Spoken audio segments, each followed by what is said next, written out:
I always believed that if something so impossibly catastrophic and unimaginably awful can happen, then doesn't it also mean that something impossibly beautiful and impossibly redemptive can happen?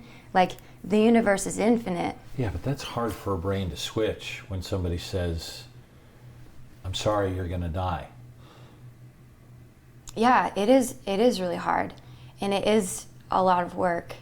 I think we have all these parts of ourselves, right? And the brave part of myself had to really kick in and do the work, because there's all these other parts of myself that say, you know what, it's like easier to just forget it. Like, it's easier just to give up and let go and go home. And but I really had to give power to the part of myself that believes that it can get better. How does a child know at 10 years old that I'm meant to sing and inspire people? I think the reason why a 10-year-old child can know that is because they don't have their grown-up brain that has the inner critic that would say, how do you really know? Are you sure? Why? Why you? Are you not special? Like, we grow up and we have all these voices and the inner critic, and a 10-year-old doesn't have that. They just think, I feel it.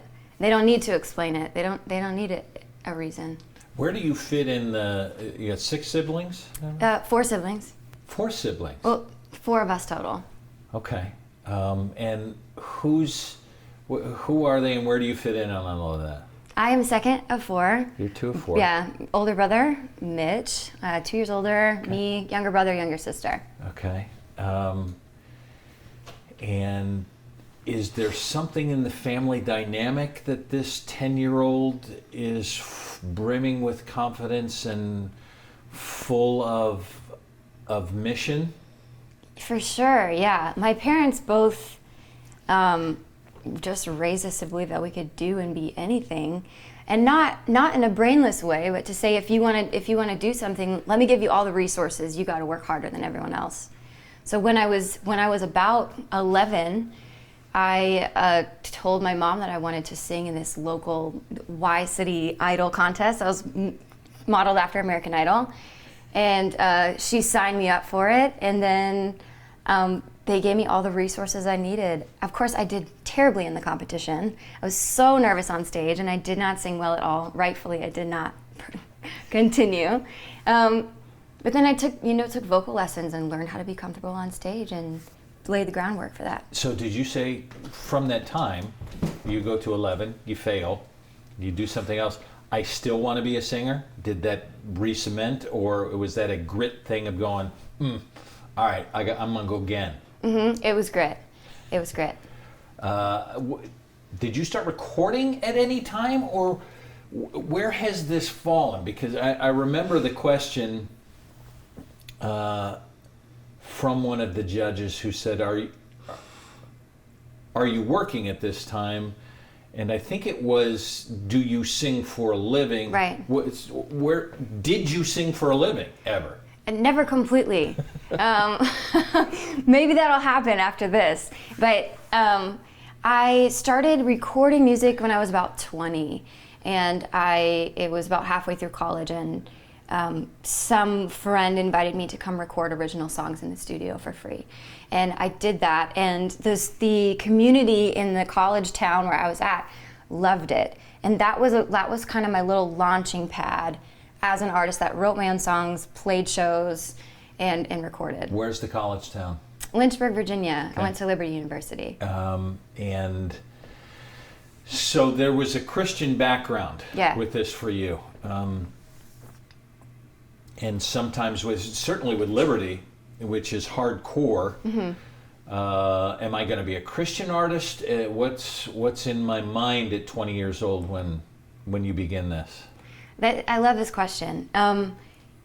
I get really frustrated about that question, and I'm excited to answer it because so many people ask that question. Especially in that moment, I came to a place and everyone's like, "Are you a Christian artist? Are you a secular artist? Are you?" And I hated having to answer. So I am a Christian and a believer that writes music, not usually for church, and not usually about religious ideas or Jesus by name. But I decided that I wanted to make music for the broader entertainment world. And I didn't like that I was put in a position where I had to decide if I'm a Christian artist or if I'm not. Were you put in a position? Yeah, everyone. Well, maybe I felt a social pressure. Okay. To answer that question and to brand myself in a certain way. And on the precipice of maybe earning a living of singing, who are you as an artist now? As an artist now, I make music for everybody. And my faith will never, there's no area of my life where my faith is not going to seep into it. It's like impossible. It's it's part of the core of me. So if you listen for it and look for it, then you'll see Jesus all over it. You'll find it there, but I'm not just writing music for people that believe the way that I believe. I think that's ridiculous. So I love to make upbeat, dancey pop music that brings people joy. Tell me about the cancer journey. Short question, long answer. I was first diagnosed with cancer in 2017 with breast cancer. I underwent treatment for maybe a year, went into remission. I was in remission for about a year. The first time, all things considered, was kind of a breeze. And then I got diagnosed again on New Year's Eve 2019 with innumerable tumors throughout my lungs, liver, lymph nodes, ribs, and spine. Too many for the doctors to count. And the statistics said I had a 3 to 6 month life expectancy, 2% chance of survival. I had just turned 29. And I just didn't feel right about pursuing cancer treatment the way that I did before, conventionally. Something in my gut just didn't sit right with that. And I was so frail at the time, I couldn't have handled it. So I kind of went a completely different route with functional and alternative medicine at a clinic in California. And they completely cured me. Well, they completely eradicated any signs of cancer in my body in 16 weeks. The scan was clean, empty. No signs of abnormal activity, which was absolutely a miracle and incredible. However, there was a lot of other things going on in my life, and I think the trauma of everything that happened, it did something to my brain. And so a specialist actually told me that my brain looked like it had suffered a physical head trauma because of everything that I had gone through. And so I suffered a little bit of a breakdown. What's a little bit of a breakdown? A lot of a breakdown, really. I was almost catatonic for about 3 months, not getting out of bed. I was sleeping maybe in 20-minute increments throughout the day and night. I couldn't fall asleep. I couldn't eat. I could barely form a sentence. There was more trauma beyond cancer. Yeah. Well, soon after I got that 3 to 6 month diagnosis, my husband let me know that he no longer wanted to be married. And so while I was also dealing with, fighting for my life, I was, kind of abandoned by the one person that should have never done that. What got you out of catatonic? I did some amazing work with specialists that did like a brainwave therapy that helped my brain balance itself out. But I also did a lot of therapy, a lot of counseling, talking through why this happened. How did I end up here? What happened in my life for me to be in this position? And just take step by step back and unraveling it all to find out how I ended up where I was.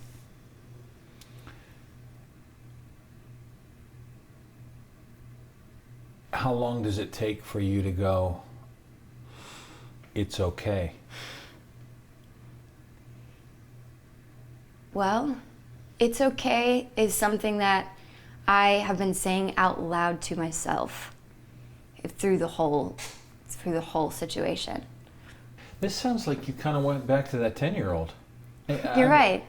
You're absolutely right. Yeah, and I did feel crazy in a lot of ways, because I couldn't explain why I knew that I would be better. I had no way to prove that to people, but I knew somewhere. I feel often I use the example of Lucy from the Chronicles of Narnia. She stumbles into this wardrobe, right, and has this incredible experience, and she saw it, she felt it, she tasted it, and she comes back, and nobody else saw what she saw. She has to explain to everybody what she knows, and everybody thinks she's a little crazy, but she knows, and that's what it's been like for me, more than once, to be handed a diagnosis that's really, really grim, and I could never explain how I knew I was going to be better. What do you know now? I know that I was right. I know that I was right. I'm starting to see the things that I've always seen in my dreams and in my imagination. I'm seeing it with my eyes now, so it's not as much work anymore to believe that things will be better. How do they define it? Is it metastatic breast cancer? Yes. Yeah. And what do doctors say about metastatic breast cancer? It's incurable. That it will ebb and flow, go, get worse and get better throughout your life, perhaps, but at the end of the day, you'll die from it. And so far you've bucked the system. Do you believe what doctors say about metastatic breast cancer? It was an interesting way to phrase the question, but I'll answer by saying people beat the odds every day. And 2%, 2% is 2 out of 100. That's not that bad of a statistic. I've been to top 2 out of 100 a million times in my life. I can do it again. And I think that's the advice that I have so many people that reach out and say, that they were given a grim prognosis. And I would say all doctors can tell you is what usually happens and what has happened. They can't tell you what will happen. And you don't have control over what will happen, but you have some power. And that's important. It's important to know that you don't have to, what happened before doesn't have to happen again. Are you being treated here? That's one of my questions. Yeah. Is why are you here? I'm here to spend time with my family and to just relax. My doctor is in Orange County, California. And she kind of has a different philosophy about cancer. She's does things that are very out of the ordinary, and that's why I chose her. A conventional oncologist would say, you've got 2%, and my oncologist doesn't use those numbers. She said, we're going to beat this. We're going to do everything we can. Who cares about the stats? That's her attitude. So those are the voices in my head. So you told Christine, what they found is I'm all clear. Almost. Yeah. Sometimes cancer can be a little bit difficult to measure, and it's not as clear as we wish it was. But it's amazing. There is very, very little showing active in my body right now at all. So we just did a little more a couple weeks ago, and we'll test in a couple months to see if I'm stabilized, if I'm in the clear. But who cares what's happened before? They can't tell you what's going to happen. They're not going to tell me what's going to happen to me. They're not fortune tellers. You don't seem to get down very much. I got a camera here. You don't seem to get down very much. No, not much. You don't. Not much. I do get down, but not much. How do you overcome that? It's again, I don't have control, but I do have some power over what happens to me, and a lot of that is my attitude and the thoughts that I allow in my mind. So thoughts are birds that can fly over your head, but they can't do anything about that. But if a bird tries to make a nest in your hair, I can do something about that. So yeah, the depression and the anxiety, that will always be flying over my head, but they're not going to land on my hair. And that's my jurisdiction. I'm the boss of that. And that's what I do. Nightbirde came from a dream. Did I hear that correctly? Yes. Yeah, it's a wild story. I had the same dream 3 nights in a row. I woke up and heard birds singing outside in the middle of the night. The first 2 times it really was just a dream. And the 3rd time I woke up, I heard it in real life. And I saw the birds outside my window at 3 in the morning. I checked the clock, singing like it was daylight. And something about that hit me. It felt so poetic that these birds were singing as if it was morning, but there were no signs of it yet. And that's what I wanted to embody. Is the spelling significant or just to be cute? It's not significant. I wish it was.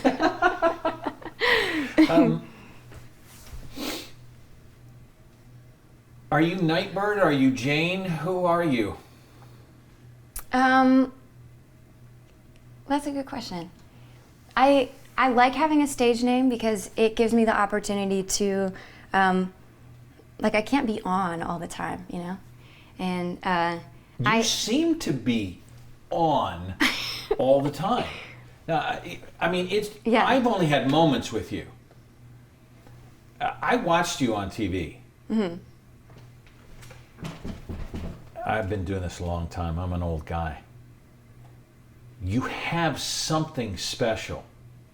Thank you. And you nod as if you already know that. Yeah, I feel like I've been, I can't explain what it is again, but I feel like I'm gifted in that way. And when I speak, then people really listen to me, and that's an honor, something I take seriously. I don't think it's anything I mustered up or worked for, but there's something that is in me that people listen to me and pay attention, and it's awesome. Did you know this was going to happen? I always thought, I always had that the 10-year-old voice in my head that said, one day your life's going to be unbelievably amazing and incredible. When you stepped out on that stage,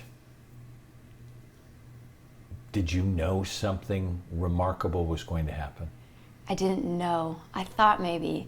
It wasn't, I didn't know. I thought, before getting up on there, I try to recenter when I come up in front of a crowd or on a stage of any kind, and remember that it's not about me. I want to be a whole person on my own, and so I don't need these people to like me in order for me to feel complete. And that wasn't always the case. But stepping up on that stage, I thought, you know what, it's not, this opportunity is not about me being a superstar or being famous or getting all these people to love me. I'm getting up here because I have a story and a voice and a song to give to the world as a gift. I know it's going to inspire people. And so it's not about me taking applause from all these millions of people. I recentered and I said, no, it's about me giving a story and a sense of possibility to people that need that. So those people that have needed it, have you heard from them? Yeah, thousands. I'm not even kidding. Thousands of people have reached out and told me their own heartbreak, and it's with all that I've endured and gone through. I know how much the tiniest little spark can make a difference in somebody's darkness, and I wouldn't be here if there weren't other people who told me what is possible. And I can't make promises to people about what will happen, but I can tell people what is possible. I can show people what is possible. And there's no greater honor. There's nothing that means more to me than that. Your emotions are in check seemingly all the time. It's not an act. No. Is it conscious? Yeah. I've done a lot of work to be self-aware of my own shortcomings and to make sense of the pain in the world, and to be honest with myself. You don't walk out of something that I've walked out of, and without going down those dark paths.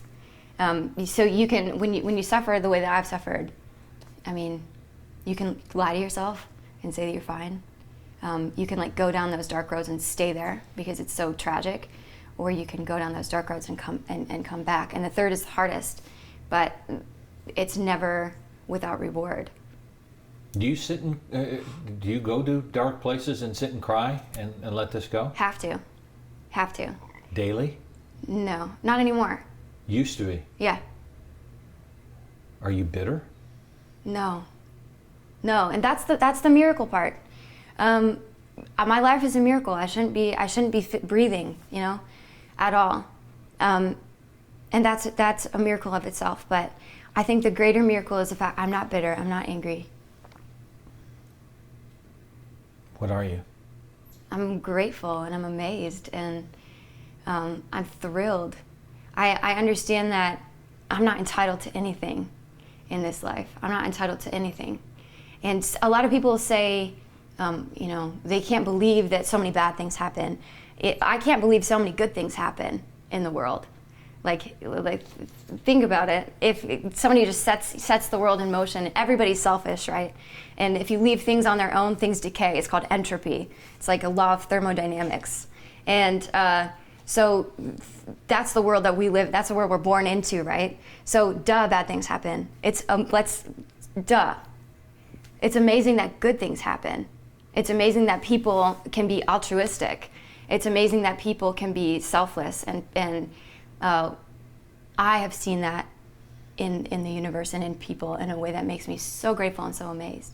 Who's your rock? Oh, Jesus. Jesus, definitely. But other than that, my family has shown up for me just in the most selfless ways. It's easy to think that love doesn't exist because everyone truly is selfish. Sometimes they love you for the way that you make them feel, or they love you because they love who they are when they're with you. But in my case, I really have had nothing to offer back. I've been a total burden. But my family has shown up for me with such joy, and that'll make me emotional more than anything. People who will sacrifice and not expect anything back. And that's your family. Yeah. What's joy? Have you figured out how to define that for you? No. People always say, well, joy is a lot like happiness, but joy is steadier. Yeah. Happiness is like this, scream and jump in the pool in our suits and ties kind of moment, right? It's like exuberant. And we can't have that all the time. It's not actually natural to have it all the time. But joy is, it's gratefulness and it's steadiness and it's something that doesn't change. What do you want from this? Because you said on stage, I want to give. Now you're getting a little bit. Now you're important. Yeah. What do you want from this? Well,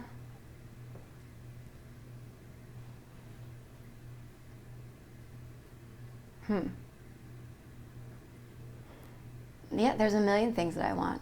And I'm not afraid to ask from the world the things that I want.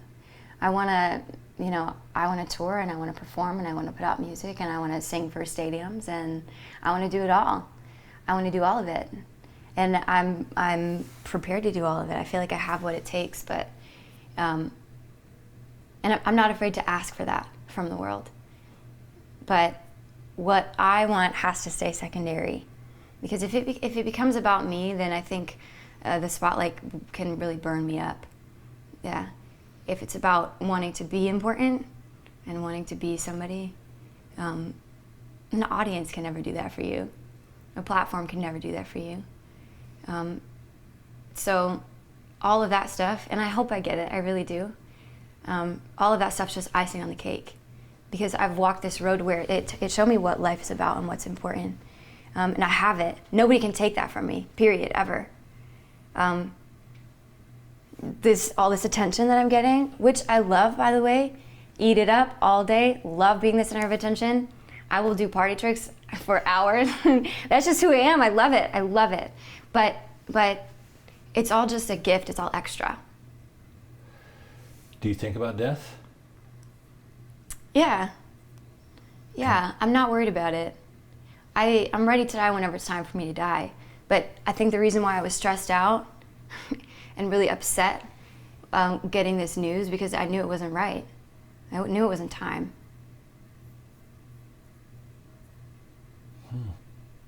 Are you going to know when it's time? I hope so. Probably not. But it's not yet. Yeah.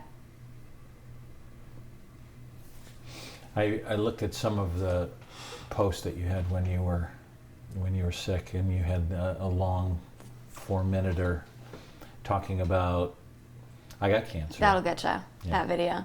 And you said, I know there's love out there. I know there are men who love unselfishly. Mm-hmm. Are you looking for another? No. I think I don't. Well,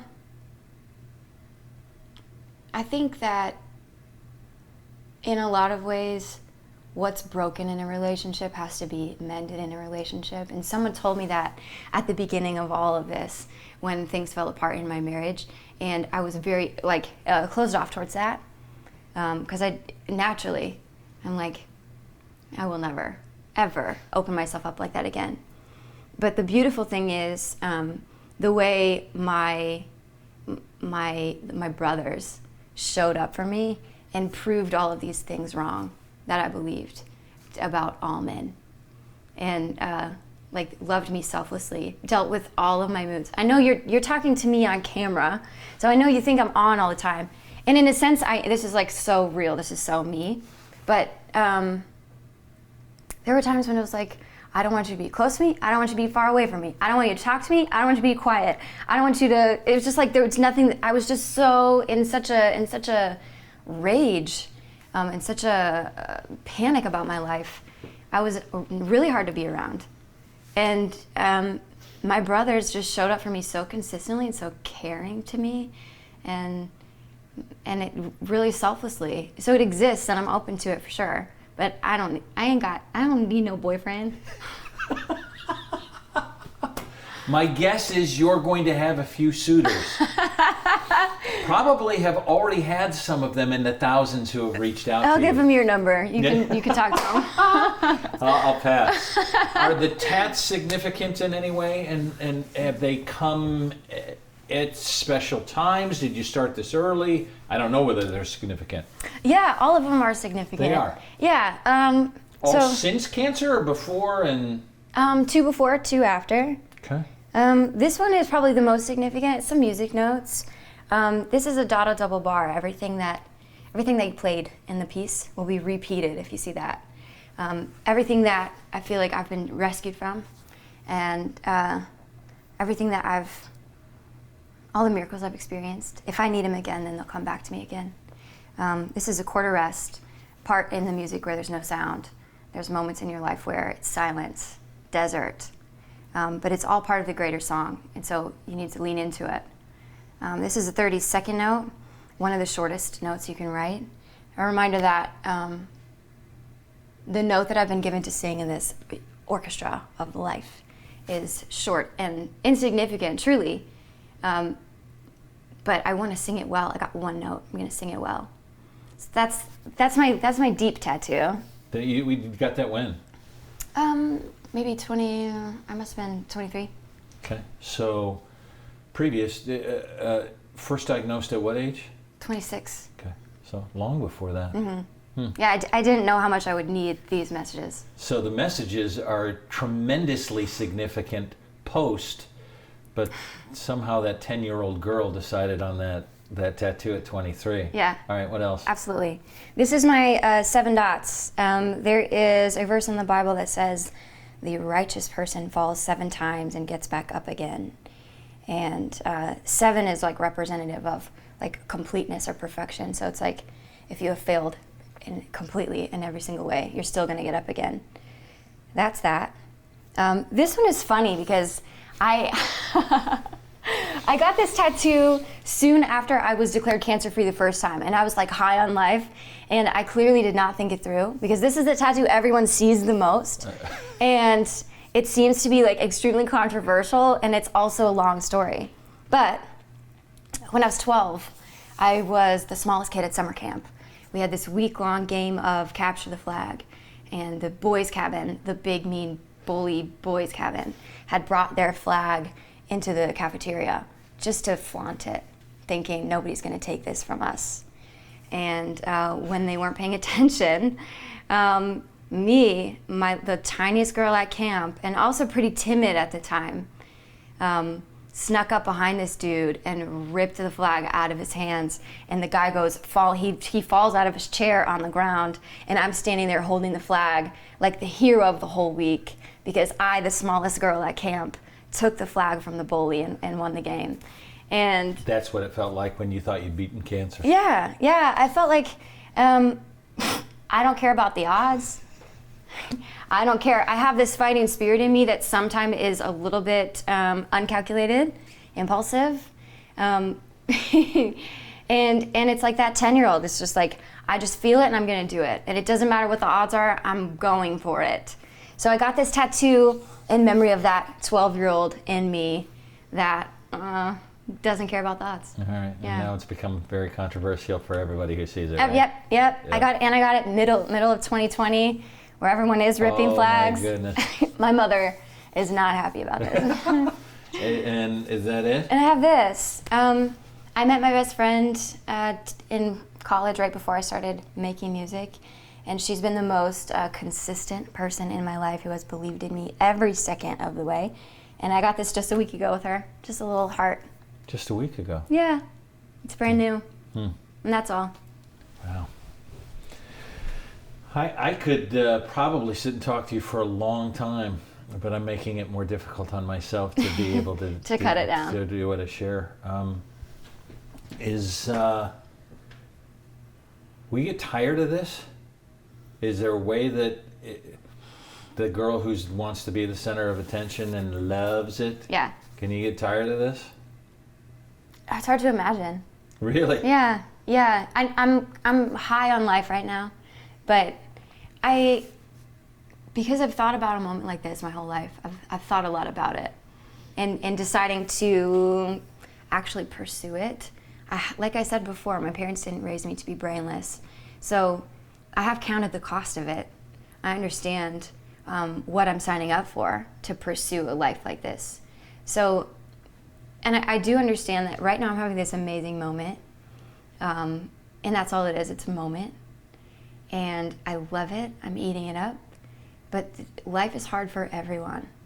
Even if you are the most beloved person in the universe, life is going to be hard, and the celebrity life, it's like 1% on these stages and the lights, and the 99% you have to be a real person with real problems and real hardships, and you got to answer tough questions. So I am not tricked into the illusion to think that it's going to be an easy life.